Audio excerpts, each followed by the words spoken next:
Сәлеметсіздер ме? Менің есімім Жарқынай Ният қызы.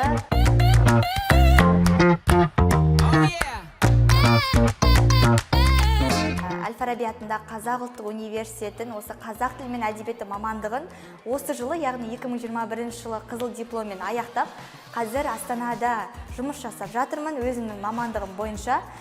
Инстаграмда менен оқырмандар, әсіресе түлектер, оқушылар көп сұрайды. Ол сұрақтардың басым көпшілігі осы қазақ тілі мен әдебиеті мамандығына, жұмыс табуға байланысты. Енді сол сұрақтарға жауап бергім келіп отыр. Қазақ тілі мен әдебиеті мамандығын бітіріп, қай салаларда жұмыс жасай аламын? Бірінші, мұғалім, филолог ғалым, әдебиеттанушы, журналист, одан кейін сценарист, корректор, копирайтер, одан кейін редактор, одан кейін қосымша қабілеттеріңіз болса, аудармашы болып жұмыс жасай аласыз.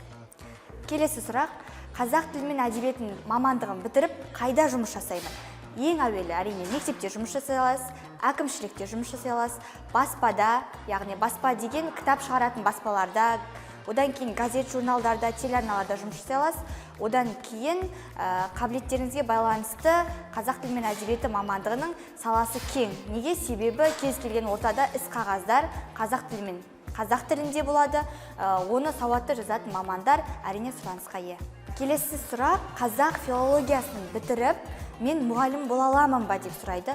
Жоқ, қазақ тілі мен әдебиетін таңдап, сол мамандықты бітірген студенттер ғана мұғалім бола алады. Ал қазақ филологиясын бітірген студенттер, яғни қазақ тілі мен әдебиеті емес, олардың негізгі бағыты мұғалімдік емес, олардың бағыты университетте, одан да жоғары болғаннан кейін ол кісілерге педагогикалық база берілмейді. Сондықтан негізінде мектептер қазақ филологиясын бітірген студенттерді жұмысқа ала бермейді. Егер сондай бір маман тапшылығы қажет болмаса, ол кісілерден бұрын бірінші қазақ тілі мен әдебиеті мамандығын бітірген маман жұмысқа алынады. Бұл мамандықты бітіріп, жұмыс табу үшін не істеу керек? Әрине, бұндай сұрақ өте жиі қойылады. Неге? Себебі қазір Астанаға келген кезде мен мына нәрсені естідім.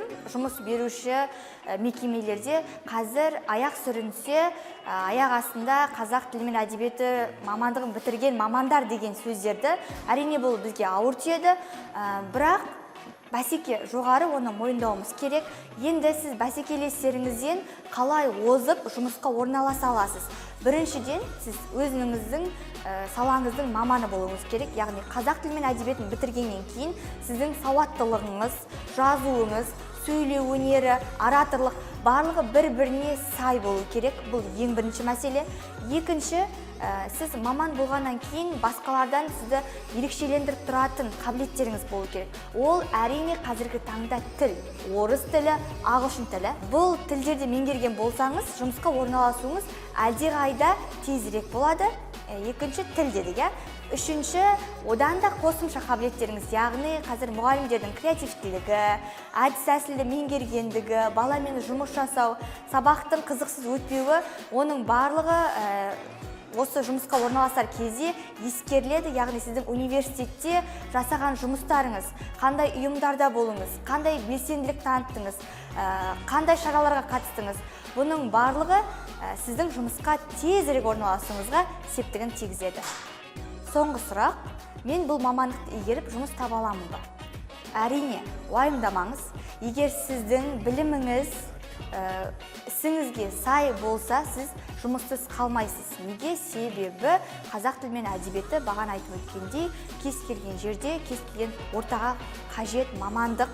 Сіз қазақ тілі мен әдебиетін меңгеріп, баспаға да, мұғалім болып те, немесе газет, журналға да жұмыс жасап кете аласыз. Ең бастысы сауатты болыңыз, университетте оқыған кезде уақытыңызды қырып жібермеңіз.